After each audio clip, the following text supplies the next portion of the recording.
Big বাজেটের ৩ cinema মাতাচ্ছে টলিউডের হল। Hrithik রোশনের war 2, রজনীকান্তের কুলি আর দেব শুভশ্রীর ধূমকেতু। পশ্চিমবঙ্গের দৌড়ে হিন্দি সিনেমার চেয়ে এগিয়ে বাংলা সিনেমা। টলিউড বক্স অফিসে রীতিমতো বইছে ধূমকেতু ঝড়। দেব শুভশ্রী জুটির ধূমকেতু টলিউডের বহুল প্রতীক্ষিত সিনেমা এটি। প্রেক্ষাগৃহে প্রায় ১ দশক পর এ জুটির সিনেমা দর্শকদের ভালোবাসাও পেয়েছে অভাবনীয়। দেব শুভশ্রী ভক্ত তো বটেই, বাংলা সিনেমা প্রেমীরাও ভিড় জমিয়েছেন ওপার বাংলার বিভিন্ন হলে। ফলে ৪০০রও বেশি হলে শো হাউসফুল, এমনটাই বলছে প্রযোজনা সংস্থা।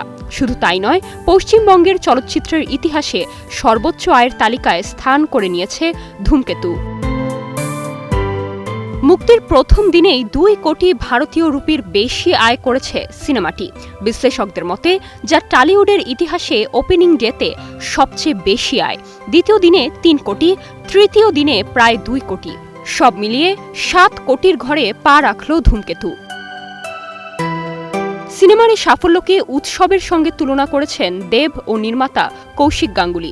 দর্শকদের প্রতি কৃতজ্ঞতা জানিয়ে ইনস্টাগ্রামে পোস্ট করেছেন দেব। লিখেছেন, বাংলা ছবির নতুন ইতিহাস গড়ার জন্য ধন্যবাদ।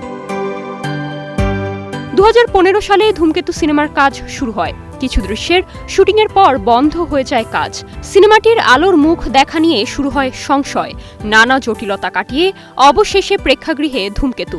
দেব শুভশ্রীর ভক্তরা অপেক্ষায় ছিলেন সিনেমাটির। ফলে যা হওয়ার তাই, মুক্তির পর তাণ্ডব দেখাচ্ছে ধূমকেতু। Nirjona Nusrat, star news.